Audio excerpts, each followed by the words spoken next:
कभी कभी मेरे दिल में ख्याल आता है कि पाकिस्तान क्रिकेट टीम में कभी भी कोई आता और चला जाता है।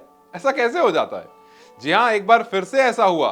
इमाद वसीम, जिन्होंने कुछ टाइम पहले रिटायरमेंट ले ली थी, वो अब वापस आ गए। हालांकि पाकिस्तान क्रिकेट फैंस के लिए ये अच्छी खबर है, लेकिन सवाल ये होता है कि यार आखिर पीसीबी में इतनी कंफ्यूजन क्यों रहती है? शाहिद अफरीदी के बारे आपको याद होगा। खैर, रिटायरमेंट से वो खिलाड़ी जरूर याद आ जाता है, क्योंकि आना और जाना, ये किस्सा कहीं ना कहीं शाहिद अफरीदी से जुड़ा हुआ हमेशा रहता है। बिकॉज वो 2-3 बार इस काम को कर चुके थे। रिटायरमेंट ले ली थी, फिर वापस आ गए थे, फिर गए, फिर वापस आए। और हाल फिलहाल में हमने अदर कंट्रीज में भी ये चीजें देखी, जैसे मोइन अली चले गए थे, उनको बेन स्टोक्स ने वापस बुला लिया जबरदस्ती। फिर इंडिया वाले मैच में आने की बात हो रही थी, लेकिन वहां उन्होंने मना कर दिया। खैर, इमाद वसीम की बात करते हैं। इमाद वसीम, जिन्होंने पीएसएल में अभी काफी अच्छी परफॉर्मेंस दी, उसके बाद हर तरफ ये बात हो रही थी।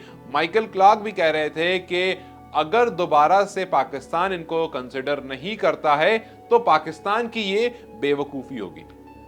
इमाद वसीम ने काफी अच्छी परफॉर्मेंस दी थी। फाइनल में पंजा झपटा था और पीएसएल के फाइनल में 5 विकेट लेने वाले पहले गेंदबाज बने थे। और उससे पहले क्वार्टर्स में, सेमीज में अच्छी परफॉर्मेंस की थी, मतलब एलिमिनेटर्स में अच्छी परफॉर्मेंस की थी, जिसके बाद काफी डिस्कशन उठने लगा था कि यार इमाद को वापस लेना चाहिए। अब आपको ये बता दूं कि इमाद वसीम ने रिटायरमेंट क्यों ली थी। इमाद वसीम के रिटायरमेंट लेने के मोटे मोटे 2 कारण थे।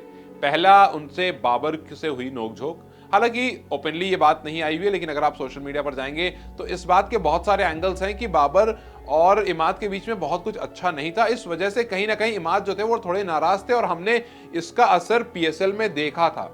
हमने देखा था किस तरह से बाबर बाबर चैंट किया जा रहा था इमाद वसीम के सामने। लेकिन ये मेन रीजन नहीं था।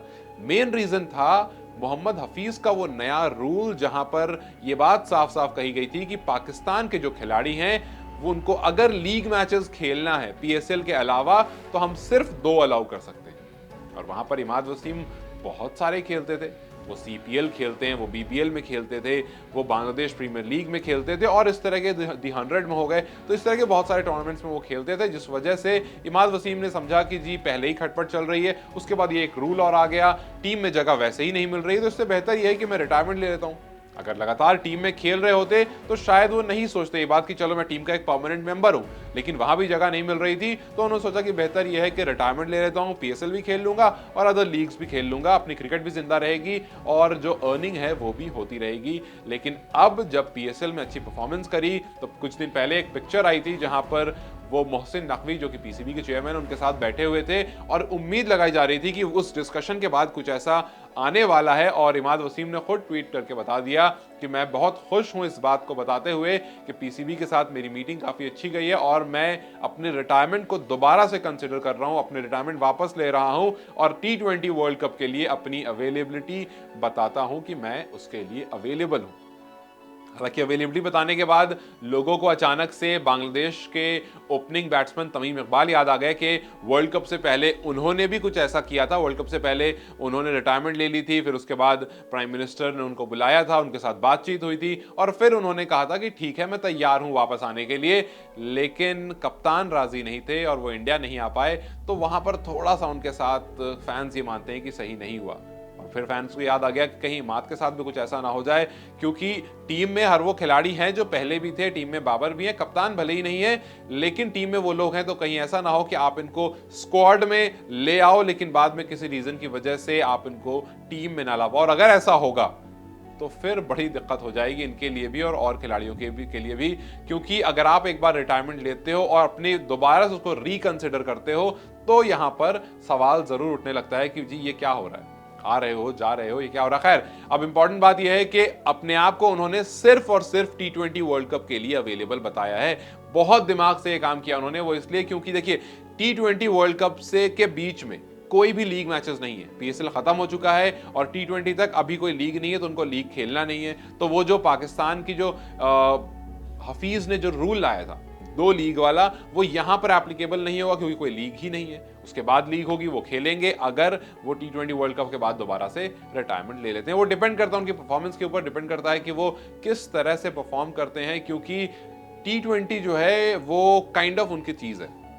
जैसे मैंने बताया कि बीबीएल, सीपीएल, पीएसएल और बीपीएल, इस तरह के दी 100, इस तरह के अलग अलग टूर्नामेंट्स में वो खेलते हैं, अलग अलग लीग्स में वो खेलते हैं और अच्छा परफॉर्म भी करते हैं। हाल फिलहाल में लगभग 1.6 करोड़ के लिए वो ट्रेंट रॉकेट्स में गए थे दी 100 में। तो अब देखना यह है कि जी जो अलग अलग देशों में जाकर के उन्होंने कमाल किया है या फिर जो पीएसएल में उन्होंने कमाल किया है, क्या वो कमाल वो पाकिस्तान के लिए कर सकते हैं? क्योंकि पीएसएल में अगर आप देखेंगे तो लास्ट के 4 मैचेस में परफॉर्मेंस आई है।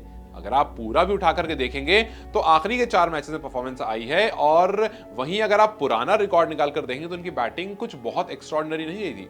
आप पाकिस्तान के लिए टी20 का अगर स्टार्ट निकालेंगे तो 66 मैचेस में 65 विकेट है, विच इज गुड, और 21 का एवरेज है। लेकिन वही जब बैटिंग की बात आती है तो इनका एवरेज खिसक करके 15 चला जाता है और batting was not so good. अभी हाल फिलहाल में ऐसा लगता है कि इनकी बैटिंग काफी इंप्रूव हुई है। क्योंकि पीएसएल की अगर बात करेंगे तो वो आप याद कीजिए क्वार्टर्स जहां पर मुल्तान सुल्तान के खिलाफ खेल रहे थे, 30 रन, और वो एलिमिनेटर 30 रन खेल करके 30 रन बनाए थे और 29 रन दिए थे उन्होंने 4 ओवर में, विकेट उनको नहीं मिली थी। लेकिन उसके बाद अगले मैच में जहां पर ग्लैडिएटर्स के सामने वो खेल रहे थे वहां पर उनको 3 विकेट मिली थी और 4 रन आए थे। उसके बाद पेशावर जल्मी के सामने भी उन्होंने 59 रन किए थे और 0 विकेट लेकर 23 रन दिए थे और फाइनल में 5 विकेट लेकर के 23 रन और 19 रन। तो ये जो उनका पूरा 4 मैच का हिसाब किताब रहा, जिसमें लास्ट में उन्होंने मैचेस जिताए, जिसमें उन्होंने मुल्तान सुल्तान के सामने लास्ट में जब कुछ 2 बॉल में 7 रन चाहिए था तो 1 6 मार दिया और फिर उसके बाद 1 रन चाहिए था तो चौका मार दिया, वहां जिताया। तो ये सब कुछ परफॉर्मेंस के बाद सवाल ही उठने लगा था कि भाई अब इस बंदे को वापस लाओ। माइकल क्लार्क भी कह रहे थे कि इनको वापस लाओ, और अब जाकर के जब मीटिंग हुई तो इन्होंने भी सोच लिया कि चलो अब वापस आ ही जाते हैं। अब देखना ये रहेगा कि क्या पाकिस्तान में इनको 11 में वापस कंसिडरेशन मिलेगी, और अगर मिलेगी तो क्या ये टी20 वर्ल्ड कप के बाद दोबारा से रिटायरमेंट ले लेंगे? क्योंकि अगर ये टीम में, और याद रखिए ये सिर्फ टी20 क्रिकेट में वापस आए हैं, अभी ओडीआई के बारे या टेस्ट के बारे में उन्होंने कुछ भी नहीं कहा है। तो क्या ये टी20 क्रिकेट खेलते खेलते और लीग्स खेलेंगे या फिर उन लीग्स में, क्योंकि ये 4-5 लीग्स खेलते हैं, तो क्या उन लीग्स को प्रेफरेंस देते हुए टी20 वर्ल्ड कप के बाद रिटायरमेंट ले लेंगे? खैर, आपको क्या लगता है अपनी राय मुझे कमेंट सेक्शन में जरूर बताएं। इस वीडियो को लाइक और शेयर जरूर करें और जाते जाते चैनल को सब्सक्राइब करते जाएं।